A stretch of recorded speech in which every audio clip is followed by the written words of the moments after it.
Hello everybody and welcome back. Well, before I proceed, just a quick speech to the atrocities that happened in Manchester. It was disgusting, revolting, terrible. But to those terrorists out there that describe themselves as Muslims, know that you aren't Muslims and that your efforts are futile. No matter how many times you put us back down, we will charge straight back up again. There are a few of you and over 7 billion of us. You are the most disgusting, persistent, idiotic losers I've ever laid my eyes upon in the history of this earth. Together we stand united, no matter race, ethnicity, nationality or class. We are one. After all, we're all humans. But after that dull and sad intervention, let's carry on and proceed while we are here. So, everybody, I welcome you to Councillor Ali. He is a councillor of Labour. So what I decided before is that how about I bring along a local councillor, because it's a general election. That could be fun. Maybe I interview, ask him a few questions, see how he reacts. And then here we are. Assalamualaikum. Yeah. How are you? I'm fine. Good. I was supposed to ask that, but never mind. Okay. Let's just go ahead. First of all, I would like to say the nice words you said about Manchester. What happened down there is something we all should pray for the people, the victims and the people who've lost their lives. Our thoughts and prayers are with them, and we will always dishonor any terrorism in the country. It's an act of terrorism, it's not act of any kind of Muslim activities or anything like that. But yes, it is a saddening time and a situation, and we just hope the family and the friends and the loved ones, they're all could stay in peace, and we can stay in peace too as well. Thank you. Yes. So, we have 4 questions that I'm going to ask you. I won't reveal them because that would kind of spoil everything. Okay. Yeah. But yes, so the first one's going to be easy, and then 3 after that are going to be hard. Let's carry on, let's see what kind of questions you got for me. So, do you have any ideas of the question that I am going to ask you? Nope. Okay. Yes. Yeah. Alright, my first question. Are you ready? I'm ready. Okay. Just tell me if I'm here. So, of all the political parties we have in the UK, the Conservatives have the most history, followed by Liberal Democrats.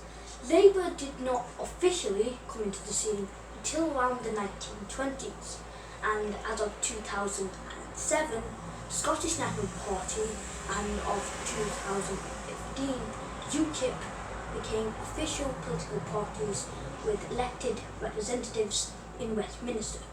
So why did you choose Labour? Oh, well, I guess you got your history done. And what you give me a bit of a shock there with all the histories of Labour joining and Conservatives and the UKIP. Very nice of you. Why did I join Labour? Right. I always believe in the working class people. I always have the belief of the working class people, and I always believe that Labour is the one which can take the people of this country and the people from actually the working class into the level they need to be at, because we invented, or shall I say, one of the biggest achievements was one of the NHS, what Labour actually has done for this country, and for the working class people, the way I look at it, I'm a working class person as well, and I feel that the Labour manifesto and the Labour, all the manifestos in the past was made as well, It's always been benefited for us and for people like me.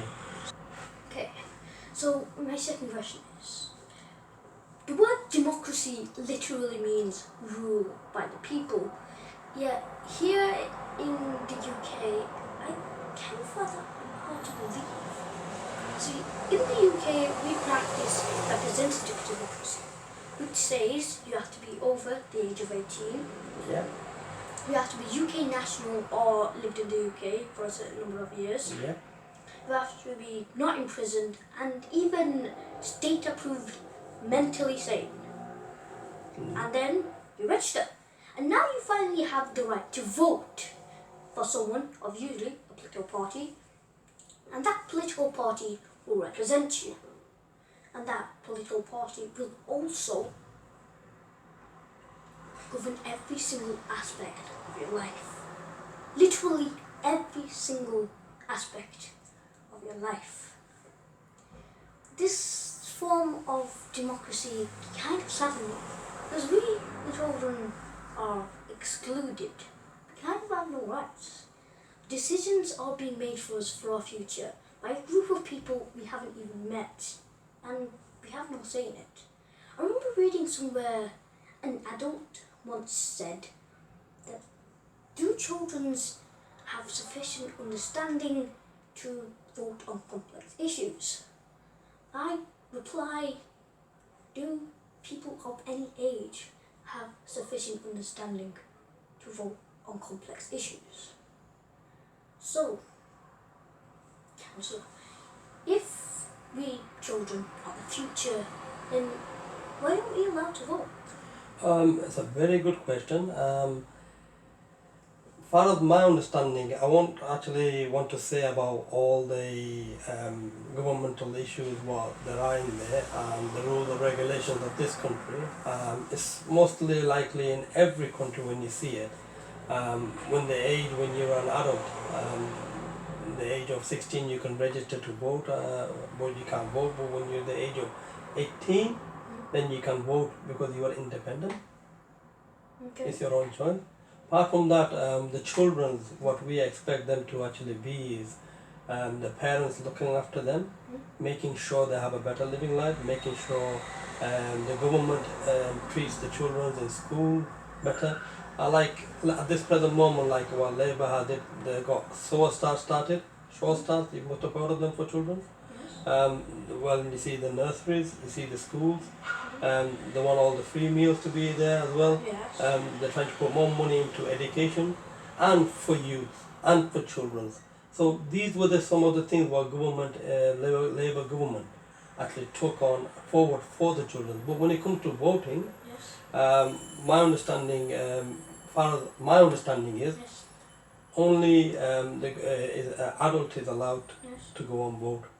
Yes. Children's, their parents take decisions for the future, because the parents would love to have the best for their children, and it is in their own interest of parents to look after the children and make sure they have a better future in life, and that way they have to go out and vote for the best party or the best government which they think it will take forward for their children. So Okay. this is why I think the government has not given an opportunity to children yet to vote. Maybe in future, you never know. A boy like you who's coming out wants to go and vote. Never know. You might get an opportunity if we can raise the voice. Why not children allowed to vote? But it's gonna be an age group. It has to be an age group somewhere. Okay. Okay, that's your opinion and the government's opinion. Many people will fight over dinner, but Yep. no, whatever. No problem. But my third question. There are many gifted children around the world, hundreds of thousands. Gifted children is the term used in many schools to describe a child which is developing beyond what is expected of their age, excelling at one academic subject or another, such as science or maths. But I say the story with a heavy heart. At first, I was very excited to go to my first day primary school, to quench my thirst for knowledge. Yet as days went by, unfortunately for me, I became frustrated. My enthusiasm and wondrous mind was deteriorating. I was hanging on by a thread. After 4 years of state primary school, I finally decided that I no longer want to go to state primary school. And for the simple reason that I wasn't learning anything new. Sadly, this experience I share with many other gifted children across the UK. State primary schools just do not have the provisions to cater and take care of the needs of gifted children. So my question to you is, what policies does Labour have to help gifted children across the UK to reach their full potential? Well, I can see a gifted child in front of me, Mr. Labib. I wish you all the best in the future as well. And all I can say is whatever help and support you need from the local councillors, or your family needs any kind of support to actually get you moving back into school where you think is right for you. We are always here to support in any way, that in any aspect we are here to support as councillors, as friends and colleagues. We are here to support a child who is gifted, and they could be gifted in a lot of ways. A lot of childs are brilliant, excellent in some of the work, like you just said, like your most of the work you like to do is like in science. Somebody may be gifted in math, somebody may be gifted in English. But Labour, if you talk about the whole government, Labour policies, Labour is actually more into schools, not into private schools or private education, because we actually want more schools in the area. We actually want more teachers, and we want more people to go to schools where it's funded by the government, not privately funded schools. Because Labour government is not always in the fund of having private academic schools around, because these are the schools where people go, where the parents take them and they pay for the child to be educated. So it's like academic school, or you could call it private school, or whichever way you want to call them. Okay. And if fair enough, if the parent wants to do that and they think the child is not good enough for these hundreds of thousands of children, they are much more better than them, which I can see a talented one in front of me, mashallah, and there's no doubt on that. But yes, then the parents have to stand up and make sure the children get the most out of it and beneficial out of it, and whatever support they need, they can always get the support from locals and local councillors, government support. Like I said, the government support is I think it's from the Labour perspective, it's quite low in that sense, because they're not very fond of having private tuition, private school and private education, because we want children to be in school and we want to do the best for them, and we want the parents to have the best for the children in the school. So we try to put more money in to the schools for the children to be bright like you are in the school. So that is our actually main, if you have read the last manifesto what the Labour Party has brought out, it's a lot to do with schools. Billions of pounds are going to be inputted in schools, but not into private schools. Private schools are owned by some people who are rich, or maybe companies or things like that, but it's not into a governmental pot. Okay, so my fourth question, and my last very serious question, I guess you could say, on this list.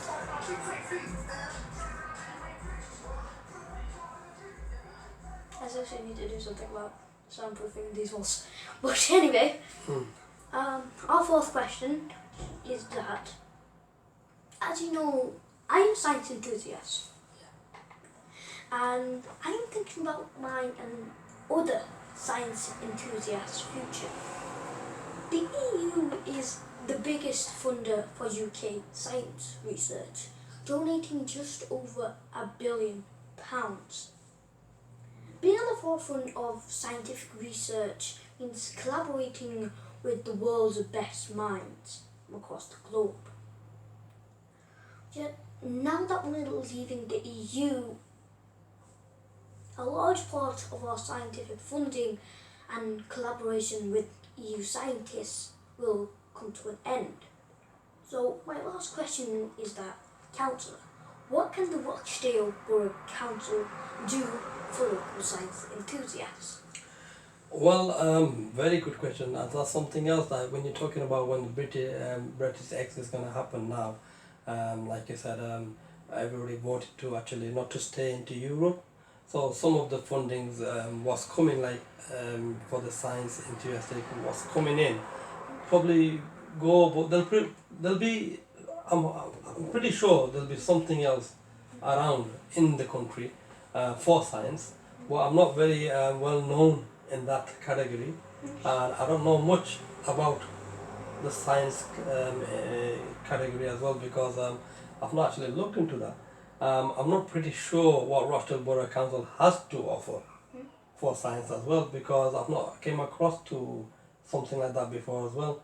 But all I can say, I can search and see if there's anything in Rochdale Borough Council what does actually support particularly that kind of subject or that kind of activities because I've not came across to it yet. Because there's in council you normally get across to a lot of things but not to one particular subject at this present moment or not to one particular object just with science. It's actually basically when we have a portfolio holder for education. Donna, she's the portfolio holder for education. I'll probably ask her this question. Do we have actually anything for science or anything to do with private tuitions or anything like that? I could always take that back and ask them the question, but I've not came across to anything like that at this present moment, so I'm really sorry to say I don't know what Rochdale Borough Council has to offer in this particular subject. But from me, I've been a local ward councillor here, and I'm hoping with my other fellow ward councillors, all I can say is whenever you need us or if you need any kind of help or support with any of your activities, they could be smaller or big activities what you will probably want to do. We will try to support you as much as we can, and that's a promise to you. And another thing as well, a few days back ago you did do a nice event, what I actually turned up, and my councillor turned up as well. We really enjoyed it, and there what we saw was a young lad, Labib, who is really interested in science and he's a gifted child, who's sitting in front of me. You did a nice event there, and thank you for holding in Central Ward as well. We really did enjoy it. Okay. Thank you, Labib. Okay, so that was my end of really serious questions, but a few small quick questions. What do you enjoy about being a Labour councillor? Being a councillor, you help one person, you help two people, you help three people, or you do something for the community. The amount of happiness and enjoyment, the amount of happiness and enjoyment you get back is unbelievable. But yes, being a councillor is not always easy. You do get a lot of people saying, "Oh, councillor, you didn't do this, you didn't do that." But no, councillor's job is to make sure which ward you are from, you have that priority, you do the job for the ward you've been selected from, and make sure the people and the community and the ward keeps tidy, clean, and the people stay together, stick together, and whatever help they need, you support them. It's not always going to be 100% that is going to be fulfilled because some of the activities, some of the support, some of the things what people expect, sometimes it doesn't work out the way they want it to because Rochdale Borough Council or councillors cannot afford to do it. It does happen. It does come end of the day to some of the jobs where it's not related to council, but we still try to help and support them. Like I just said, if any help and support we can give to at least many people out there, the message is call us, ring us, tell us, and if we don't help, we don't support, then blame us. Yeah? But please tell us, as being your ward councillors, tell us what help and support you need, or what kind of activities, or what kind of disturbance you have. Tell us anything, whatever you think is relevant to council or council. Just give us a bell, give us a call. If we don't come, we don't help, by all means blame us. Thank you. So I guess this is my end of the interview. How did you find this? I found it, I'll say, I guess you weren't nervous, but you made me feel a lot nervous. But now I feel happy and relaxed that we've had the conversation and we had the question time over, but it was really enjoyable. I got more to learn from you. Thank you, Mr. Labib. Okay. So I guess we'll have to end it here because firstly, our camera does not want to keep recording. It stops randomly, so that is not positive. That means more editing work for me. So thank you, Mr. Camera. Yes, I really appreciate that. But yeah, so appreciate Councillor Ali for coming here, taking his time. It's a busy time. I mean, general election and everything. It's not a problem. Yes. So yeah. Can I ask you one question? Yes. Did you enjoy it? Yes, I did. Then okay. Yes. I hope I did well. Yeah, you did well. Thank you, Labib. Yes. Thought from Mr. Councillor Ali that you. he didn't break up in the middle of the right questions. Run easy on him. He has to. Okay. Okay. But yeah. Not yet. You're not going yet. Okay. Stay there. Okay. But yeah. So thank you everybody for watching. If you have any more questions that I should maybe ask someone else, or ask me, or ask anyone in general, leave them down in the comments below. But don't forget to like, subscribe. Yeah. This has been a very fun meeting with Mr. Councillor Ali, questioning and seeing him not break up to pieces. So yes, Assalamu alaikum, Councillor Ali. Assalamu alaikum, and bye bye to everyone. And yes, so thank you everybody for watching. Like, subscribe, and do whatever you want. Thank you. And yes, Assalamu alaikum.